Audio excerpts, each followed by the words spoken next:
سید مودودی رحمۃ اللہ علیہ نے لکھا ہے کہ حرص ایک جذبہ ہے جو انسان کو بندہ غرض بنا کر بدترین گناہوں پر آمادہ کرتا ہے، مگر اس کو بالکل فنا کر دینے کا فیصلہ نہیں کیا جا سکتا، کیونکہ یہی چیز عمل کی اصلی محرک ہے۔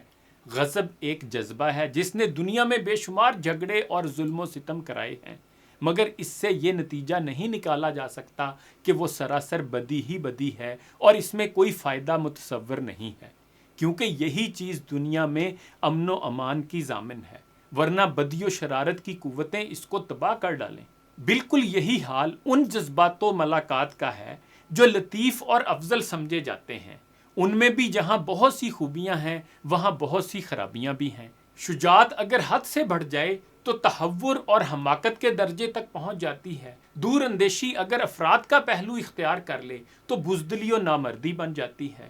رحم اگر اپنی قدرتی حدود میں نہ رہے تو جرائم و معاصی کا مددگار بن جاتا ہے۔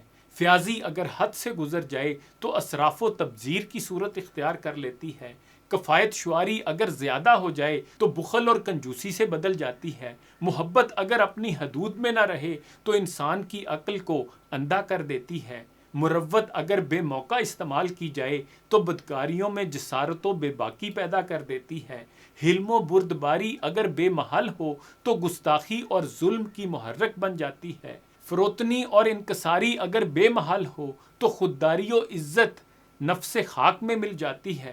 غرض یہ کہ نفس انسانی کو جتنی قوتیں عطا کی گئی ہیں سب اپنے اچھے اور برے دونوں پہلو رکھتی ہیں، اور ان کے ایک ہی پہلو کو دیکھ کر نہ تو ان کی اچھائی یا برائی کا فیصلہ کیا جا سکتا ہے اور نہ کسی کے ترک اور کسی کے اختیار کا فتویٰ دیا جا سکتا ہے۔